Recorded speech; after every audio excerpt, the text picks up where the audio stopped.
अच्छा सुनो, सब्सक्राइब करते वक्त ना घंटी बजा देना ताकि जब मैं ऑनलाइन आऊँ तो तुम्हारे फोन की भी नमस्कार दोस्तों, आप सभी का स्वागत है हमारे YouTube चैनल पर। तो आज हम बात करेंगे UP DElEd BTC admission 2024 latest update के बारे में। तो आज हमारी तारीख हो चुकी है 12 नवंबर 2024 की। बड़ी अपडेट में सबसे पहले बात करेंगे आज की ब्रेकिंग न्यूज। जी हाँ दोस्तों, 12 नवंबर 2024 आवेदन की स्थिति को हम इस वीडियो में देखेंगे, ठीक है। और बात करेंगे क्या डीएलएड की डेट एक बार और एक्सटेंड होगी और आगे का जो प्रोसेस है स्टेट रैंक और काउंसलिंग की प्रक्रिया वो कब से शुरू होगी। देखिए, एक सिंपल सा मैसेज समझ लीजिए, स्टेट रैंक के बाद ही काउंसलिंग शुरू होगी, ठीक है ना। और काउंसलिंग के बाद आप जब काउंसलिंग की प्रक्रिया आएगी उसमें सबसे पहले आपको 5,000 का पेमेंट करना पड़ेगा। उसके बाद आप अपने मन से अनलिमिटेड चॉइस विकल्प कर सकते हैं, कॉलेज के विकल्प डाल सकते हैं। और उन चॉइस में से जब कोई आपको एक कॉलेज मिलेगा, ठीक है, मान लीजिए आपके मन का कोई भी एक कॉलेज मिल गया, तो इस कॉलेज में फिर आप 5,000 की पेमेंट करेंगे सीट कंफर्मेशन फीस। मतलब सबसे पहले एडवांस में 5,000 आप ये देंगे और उसके बाद कॉलेज मिलने के बाद 5,000 ये देंगे। जब ये 5,000 की पेमेंट करेंगे तो उस कॉलेज का नाम, ठीक है, उस कॉलेज का पूरा नाम वहाँ पर आपको मिलेगा पीडीएफ के रूप में कि आपने उस कॉलेज में टोटल, मतलब 5,000 ये 5,000 टोटल उस कॉलेज के नाम पर 10,000 रुपये की पेमेंट हो जाएगी। तो कॉलेज वालों को सीधे 10,000 मिल जाएगा। तब जब आप फीस पेमेंट करते हैं, चाहे सरकारी कॉलेज में 10,200 टोटल फीस है, प्राइवेट के 41,000, तो यहाँ पर माइनस का 10,000 हो जाएगा, ठीक है। बाद में आपको यहाँ मात्र 200 रुपये देना पड़ेगा, यहाँ पर माइनस का 10,000 यहाँ भी हो जाएगा। तो यहाँ पर बाद में आपको 31,000 फीस देनी पड़ेगी। बस ये सिंपल सा रूल रहेगा, ठीक है ना। तो इस बेसिस पर आपका होता है सारा एडमिशन का प्रोसेस। एक बात और यहाँ पर आपको समझना पड़ेगा कि जो ये 5,000 आप एडवांस में देते हैं, मान लीजिए आपको सिर्फ डायरेक्ट कॉलेज चाहिए और जब आप काउंसलिंग में पार्टिसिपेट करते हैं और उस समय डायरेक्ट कॉलेज का विकल्प दिख भी रहा है, ठीक है, और मान लीजिए वो सीट आपको नहीं मिल पाती, तो उसके बाद या तो आप प्राइवेट कॉलेज लीजिए या तो कोई और कॉलेज लीजिए, नहीं तो आपका पैसा डूब जाएगा। ये भी ध्यान रखना है, गलती से काफ़ी बच्चों का पैसा फंसता भी है। लेकिन अब जरा देखिए, पहले जुड़ेंगे तो जीतेंगे। जी हाँ दोस्तों, 2 दिन में 4 से 5 पालियों में परीक्षा का विरोध कर रहे हैं प्रतियोगी छात्र। दिसंबर में प्रस्तावित है 2 महत्वपूर्ण परीक्षाएं, भर्ती जारी होने के बाद बदला गया, ठीक है, नियम। तो ये बड़ी बात है। तो अगर आप में यूनिटी, ये देख रहे हैं आप दोस्तों, ऐसी एकता क्या आप में है, ठीक है। आपके मन में एक सवाल होगा कि 12वीं पास छात्रों को मौका मिलेगा कि नहीं। तो आपने 12वीं पास के लिए कौन सा विरोध किया, ठीक है। बहुत से बच्चों का कहना था सोशल मीडिया पर कि इनको मौका नहीं मिलना चाहिए, और 12वीं पास छात्र कह रहे थे हमें मौका मिलना चाहिए, ठीक है। अगर कोई नियम बनता है तो या तो मामला कोर्ट में चला जाता है, लेकिन कोर्ट में अगर मामला गया तो एक लंबे समय तक फंसता है। उत्तर प्रदेश लोक सेवा आयोग के प्रस्ताव के खिलाफ खड़े हुए प्रतियोगी छात्र दिन भर प्रदर्शन। लेकिन एक बात याद रखिएगा, अगर कभी कोर्ट का आदेश आता है तो उसे मानना ही पड़ता है। अगर मान लेते हैं आप उस आदेश को नहीं मानते तो अवमानना होती है, ये कोर्ट की अवमानना है, ठीक है। तो वो बहुत सख्त रहती है। अब जरा एक और अपडेट को देखिए। 2 दिन तक परीक्षा के विरोध में यूपीपीएससी कार्यालय पर प्रतियोगी छात्रों का प्रदर्शन। नाराजगी देखिए, प्रयागराज में पुलिस से जमकर धक्का मुक्की हुई, बल प्रयोग में कई छात्र छात्राएं चोटिल हो गए। देख सकते हैं, परीक्षा रद्द करने की मांग को लेकर टंकी पर चढ़े 2 युवक। तो ये जयपुर से अपडेट है फिलहाल। विरोध जताने दिल्ली एमपी से भी पहुंचे छात्र, आंदोलन जारी रखने का निर्णय। तो नौकरी पाना इतना आसान नहीं होगा फ्यूचर में। देखिए, आपकी पढ़ाई कब तक आसान रहती है, जब तक आप ग्रेजुएशन करते हैं। जब आप ग्रेजुएशन कंप्लीट कर लेते हैं तो आगे आपको वैकेंसी में सम्मिलित होना रहता है, चाहे वो रेलवे की वैकेंसी हो, चाहे वो एसएससी की वैकेंसी हो, कोई भी वैकेंसी हो, तो वहाँ पर आपको संघर्ष करना पड़ेगा। वो चीज़ अब आपको आसानी से नहीं मिलेगी, ठीक है। अब डीएलएड में आप लोग आ रहे हैं, आपका सपना होगा टीचर बनने का, या तो 1 to 5 के टीचर बनेंगे या तो 6 to 8। कुछ बातें आपको पहले से पता होनी चाहिए कि अगर आप डीएलएड का कोर्स करेंगे, ठीक है। कुछ बच्चों को तो हो सकता है जानकारी ना हो, सोच रहे होंगे भैया हम तो 9 से 10 के भी टीचर बन जाएंगे, 11 से 12 के बनेंगे। ऐसा नहीं होता। 9 से 10 के लिए बनने के लिए आपको टीजीटी, ठीक है, या तो आप ये कह सकते हैं कि आपको बीएड करना पड़ेगा और उसके बाद सब्जेक्ट कॉम्बिनेशन होना चाहिए। जैसे मैथ के आपको टीचर बनना है तो सब्जेक्ट आपका होना चाहिए ग्रेजुएशन में और बीएड में, ऐसा, ठीक है। नहीं तो आप ऐसे थोड़ी ना किसी भी सब्जेक्ट के टीचर बन जाएंगे। लेकिन 1 to 5 में ऐसा कुछ नहीं है। वहाँ पर कोई आप एक सब्जेक्ट के स्पेशलिस्ट होंगे नहीं, आप सारे विषय वहाँ पर पढ़ा सकेंगे। तो इसीलिए आपको कुछ बातें जानना आज जरूरी है। 6 से 8 में जब वैकेंसी आती है तो इसमें 2 साइड होता है, एक साइंस होता है, एक आर्ट साइड होता है। जब आप लोग सीटेट के एग्जाम में जाएंगे तो वहाँ पर कुछ और बातें सीखेंगे। फिलहाल अब दोस्त हम लोग स्टेट रैंक तो देखेंगे, क्योंकि अब सब कुछ हो चुका है। अब स्टेट रैंक जो कि 16 अक्टूबर को जारी होनी थी, ठीक है, आवेदन की तारीख में एक बार बदलाव किया गया, ठीक है, एक और मौका दिया गया, लेकिन अभी तक स्टेट रैंक आ नहीं पाई। 25 अक्टूबर लास्ट डेट थी, ठीक है। तो आप समझ सकते हैं कि अगर कोई भी प्रक्रिया एक बार डिले होती है तो फिर से वो पटरी पर आने में समय लगता है, ठीक है, थोड़ा सा सब्र करना पड़ेगा। जो बच्चे इंग्लिश मीडियम के, एक सवाल यहाँ पर, सर हम इंग्लिश मीडियम से हैं, तो कोई बात नहीं, लेकिन आपको जब डीएलएड का कोर्स करना रहेगा ये प्रॉपर आपका हिंदी में ही होगा, ठीक है। आपके मन में एक सवाल होगा कि क्या सर हमारे में इंग्लिश का सब्जेक्ट रहेगा, लेकिन ये सेकेंड सेमेस्टर और फोर्थ में रहेगा बस, ठीक है। पहले और तीसरे में संस्कृत ले सकते हैं या तो उर्दू ऑप्शन में, बस ये सब्जेक्ट। तो भाई पहले सेमेस्टर में तो आपको इंग्लिश भी देखने को नहीं मिलेगा। जो भी बच्चे इंग्लिश मीडियम से उनके लिए ये थोड़ा इंपॉर्टेंट होगा। आप लोग के कमेंट का आंसर हम इस वीडियो में करेंगे। एडमिशन कब से शुरू होंगे? जी हाँ, देखिए अब सारा प्रोसेस हो चुका है। स्टेट रैंक का इंतजार बेसब्री से हो रहा है, और जिन बच्चों को लगता है कि उनको सरकारी कॉलेज मिल सकता है वो उसका इंतजार और अच्छे से करें। अगर अभी तक आपने हमारे YouTube चैनल को सब्सक्राइब नहीं किया तो चैनल को पहले सब्सक्राइब आप लोग कर लीजिए, और वीडियो को लाइक करना तो एकदम भूल जाते हैं। देखिए हम तो कहते हैं आप लोग जितने मन करे कमेंट करिए, ठीक है। आपके मन में जो भी सवाल है शिक्षक भर्ती से संबंधित, टीचर कैसे बनेंगे, क्या करना पड़ेगा, सब कुछ पूछिए ना। देखिए टीचर की सैलरी आपको पता है कितनी है? आप सोचिए कितनी होगी सैलरी। जिन टीचरों की नौकरी आज से 3 से 4 साल पहले लगी उनकी सैलरी इस समय लगभग 65,000 पर मंथ है। 65,000 से ज़्यादा, एक महीने में 65,000।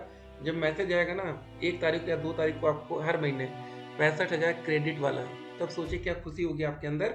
हर महीने की सैलरी से आप एक आईफोन खरीद सकते हैं, लैपटॉप खरीद सकते हैं, ठीक है, कुछ भी खरीद सकते हैं और बहुत पैसा मिलता है। बन तो जाइए एक बार टीचर। ये प्राइमरी टीचर की बात कर रहे हैं, ठीक है, ज़्यादा मत सोचिएगा कि इंटर हाई स्कूल, ठीक है, उनकी सैलरी और ज़्यादा हो सकती है, लेकिन प्राइमरी लेवल पर भी सैलरी कम नहीं है, ठीक है। और जो बच्चे नई ज्वाइनिंग पाएंगे तब भी आपकी सैलरी मान के चलिए कम से कम 50,000 से स्टार्टिंग होगी पहले दिन से ही, ठीक है। तो सैलरी बहुत ज़बरदस्त है और कुछ ही सालों के अंदर ये सैलरी 1 लाख को टच कर जाएगी, ठीक है।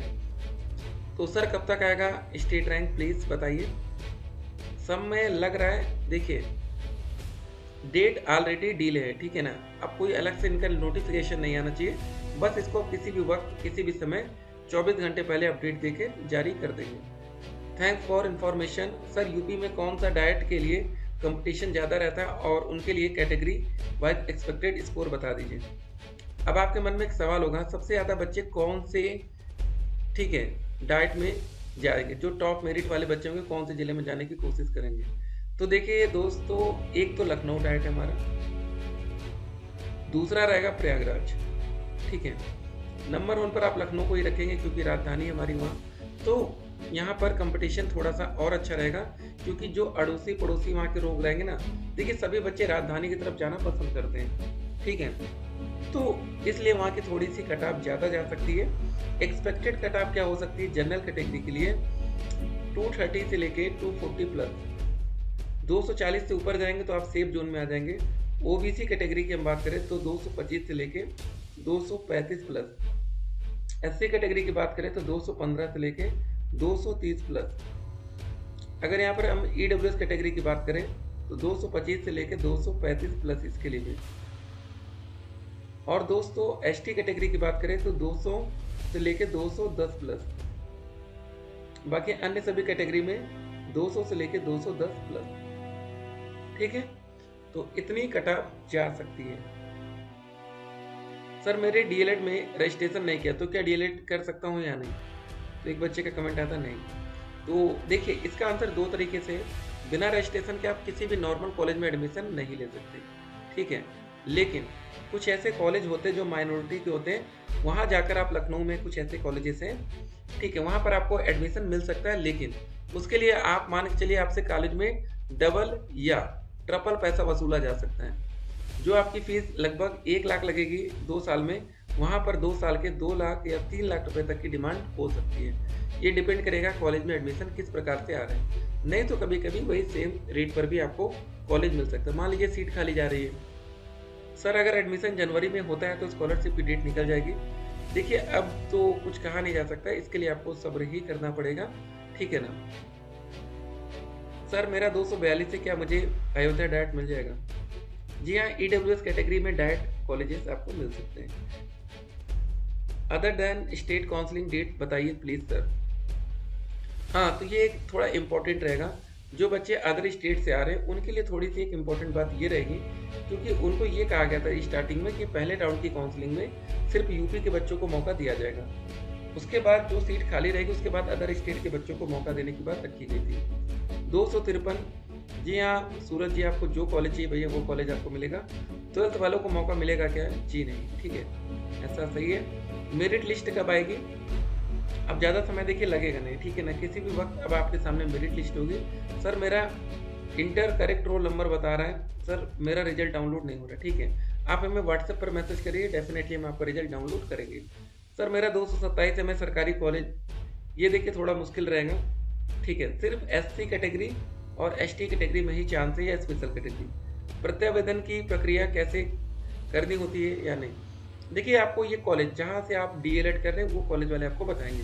फिलहाल आप यहाँ पर देखिए, अभी आप लोग को जब धरना कभी देना पड़ेगा, DLED करेंगे, आगे शिक्षक भर्ती की कुछ, ठीक है, संघर्ष करना पड़ेगा कुछ भी, तो आप लोग को भी ऐसे पहुँचना पड़ेगा, धरने में शामिल होना पड़ेगा, ठीक है। मोबाइल में तो आप लोग काफ़ी अच्छा बोल लेते हैं, कमेंट कर लेते हैं, लेकिन रियल लाइफ में भी आपको निकलना पड़ेगा, ठीक है, चाहे वो बॉयज़ हो चाहे वो गर्ल्स हो, सबको आना पड़ेगा, ठीक है। यहाँ पर देखिए, नॉर्मलाइजेशन फार्मूले से संभव नहीं है समान मूल्यांकन। प्रतियोगी छात्रों का कहना है कि आयोग ने सिर्फ परसेंटाइल स्कोर का फार्मूला सार्वजनिक किया है और इसमें मानकीकरण कैसे होगा इसको स्पष्ट नहीं किया। याद रखिएगा दोस्तों, नॉर्मलाइजेशन हमेशा आपका नुकसान ही करता है। कोशिश यही होनी चाहिए, सिस्टम ऐसा बनना चाहिए देश में कि एक दिन में, एक सिंगल दिन में पूरे देश में सभी बच्चों का पेपर एक साथ हो जाए, ठीक है। जो क्वेश्चन पेपर आपको मिलेगा वही आपके दोस्त को भी मिलेगा। नहीं तो आपके मन में होता क्या है, मान लीजिए आपका पेपर आज मंगलवार को होता है, ट्यूसडे, कल आपके दोस्त का पेपर कल बुधवार को है, आपको लगेगा आज का पेपर हार्ड आ गया क्योंकि आपका था, कल का लगेगा आपका पेपर ईजी आ गया क्योंकि वो आपके दोस्त का था। ऐसा काफ़ी बार आपको महसूस होता है। लेकिन अगर सभी बच्चों का पेपर आज के आज मंगलवार को या संडे को कर दिया जाए, छोड़िए ना मंगलवार ना बुधवार, सीधे संडेवार रविवार, ठीक है, तो एक पेपर होगा पूरे देश में, तो उसके बाद आपके मन में ऐसा कोई डाउट नहीं आएगा, जो रहेगा बिल्कुल जेन्युइन रहेगा। 2025 के चुनाव से पहले 12 लाख को देंगे सरकारी नौकरी, ऐसा सीएम करे मुख्यमंत्री नीतीश कुमार जी ने, ठीक है। देख लीजिए, पड़ोसी राज्य में भैया ताबड़तोड़ वैकेंसी की बात हो रही है और लाखों बच्चों ने नौकरी पाई है कुछ सालों के अंदर, वो भी टीचर बने, ठीक है, शिक्षक भर्ती। 14 लाख को देंगे रोजगार और 7,17,17,000 को सरकारी नौकरी दी। चलिए ठीक है। अब देखिए दोस्तों, प्रथम सेमेस्टर में कौन कौन से विषय आपको पढ़ने पड़ेंगे, ये डेट को हटाते हैं। अभी अगस्त में एग्जाम हुआ तो वैसे काफ़ी बच्चे जानते होंगे। देखिए डेट को हम रहने देते हैं, पता है क्या फ़ायदा होगा, जरा देखिए। पहले दिन 2 पेपर होगा, ठीक है, आपने देखा यहाँ पहले दिन 2 पेपर हुआ। बाल विकास का हुआ, शिक्षण अधिगम के सिद्धांत का। बाल विकास का पेपर 50 नंबर, शिक्षण अधिगम के सिद्धांत का पेपर 50 नंबर। फिर देखिए 9 तारीख को 3 पेपर, मतलब सेकेंड डे आपको कितना पेपर देना होगा, 3। विज्ञान का पेपर 25 नंबर का, गणित का पेपर 25 नंबर का और सामाजिक अध्ययन 50। और अंतिम दिन देखिए 10 तारीख, 3 दिन, 3 हुआ ना। हिंदी का पेपर 25 नंबर, संस्कृत का पेपर 25 नंबर, कंप्यूटर का पेपर 25। और आप यहाँ पर देखिए प्रथम सेमेस्टर में कहीं आपको इंग्लिश का विषय दिख रहा है, देखिए इंग्लिश दिख रहा है। आपकी डेट शीट भी प्योर हिंदी में आती है, यहाँ पर देख लीजिए। कुछ बच्चे विज्ञान को साइंस समझते हैं, कुछ बच्चे गणित को मैथ समझते हैं, तो ये सब बातें भी आपको समझनी पड़ेगी, ठीक है। तो जो रिजल्ट आया था देखिए, जैसे यहाँ पर पहले दिन बाल विकास शिक्षण अधिगम के सिद्धांत, तो जब ये रिजल्ट डाउनलोड करेंगे तो आप यहाँ पर देखेंगे प्राप्तांक में लिखित और आंतरिक। आंतरिक आपका प्रैक्टिकल है, लिखित आप पेपर दिए थे। तो 50 में से कितना नंबर मिला, 35 लिखित में, 50 में से 27 नंबर, 50 में से पास होने के लिए चाहिए 25 नंबर और 25 में से पास होने के लिए चाहिए 12 नंबर, ठीक है। तो 2 नंबर ज़्यादा है, किस्मत अच्छी थी। 25 में से 17 है, 25 में से 22। देखिए मैथ में, ठीक है, कितना ही बेहतर स्कोर है। 50 में से 37 नंबर, फिर 50 में से 16, 25 में से 16 है ना, 25 में से 18, 25 में से 17। ये दोस्तों जो 97 नंबर आपको ये दिख रहा है 97, ये टीचिंग का नंबर है। आप लोग की टीचिंग लगेगी हर 6 महीने में।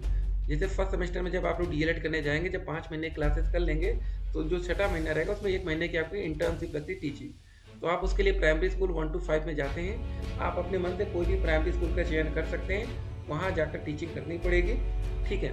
तो उसमें 100 नंबर का होता है। तो उसमें से 99 आपको नॉर्मली मिल जाता है भाई। कुछ कॉलेज में दिक्कत करते नहीं तो 99 आराम से, ठीक है। तो ये हम आपको इसलिए बता रहे हैं क्योंकि कुछ ऐसे बच्चे होंगे जो अदर स्टेट से उत्तर प्रदेश में डीएलएड करने की सोच रहे होंगे। तो अगर आप लोग टीचिंग नहीं कर पाएंगे तो उसको मैनेज कैसे कराएंगे, इसलिए हम आपको अभी से बता दे रहे हैं इसको मैनेज करना कैसे। उसके बाद आपको चॉइस फिलिंग के लिए ये सब जनरेट ओटीपी सारी चीज़ें हमने आपको बता दी है। आपकी स्टेट रैंक कुछ ऐसी आएगी, इसको डाउनलोड करेंगे। ये फॉर्म जो आपने फिल किया होगा इसका दोस्तों पीडीएफ फॉर्म ही है, इसको आप हमेशा अपने पास रखे रहेंगे, नहीं तो बाद में आपको दिक्कत होगी, ठीक है।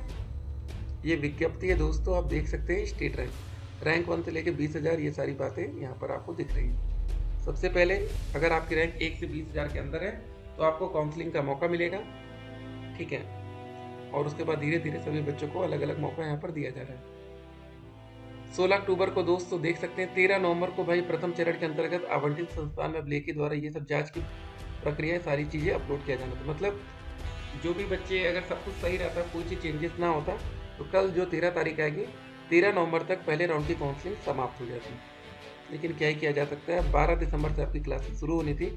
ये दोस्तों आप देख सकते हैं कि कौन कौन से डॉक्यूमेंट्स की जरूरत पड़ेगी। अलॉटमेंट लेटर ये मिलेगा आपको 10,000 पेमेंट करने पर। अलॉटमेंट लेटर में दोस्तों उस कॉलेज का नाम होगा जिस कॉलेज को आप एडमिशन लेना चाहते हैं। आवेदन पत्र का प्रिंट आउट कौन सा है दोस्तों, ये वाला, ये आपको लेकर जाना पड़ेगा। ये एडमिशन के समय ये सारी चीज़ें चाहिए, ठीक है। इसको हटा दीजिए, इसको हटा दीजिए। हाई स्कूल का रिजल्ट और प्रमाण पत्र, इंटरमीडिएट का रिजल्ट प्रमाण पत्र, स्नातक का रिजल्ट और प्रमाण पत्र या प्रोविजनल। प्रमाण पत्र मतलब डिग्री आपको मिलेगी नहीं तो प्रोविजनल से ही काम चलेगा। निवास, जाति, ठीक है। 200 रुपये का डीडी आपका लगेगा जो भी। पहचान हेतु आवेदन पत्र में अंकित विवरण के अनुसार व्यक्तिगत पहचान पत्र, आधार कार्ड लगेगा, शपथ पत्र लगेगा, ठीक है। तो उम्मीद करते हैं वीडियो आपको समझ में आई होगी। अगर आपके मन में कोई और डाउट है तो कमेंट करिएगा, और बाकी दोस्तों हमारे व्हाट्सएप चैनल को जरूर ज्वाइन करिए। फिर मिलते हैं एक और वीडियो में, तब तक के लिए स्टे कनेक्टेड। आपका दिन शुभ हो।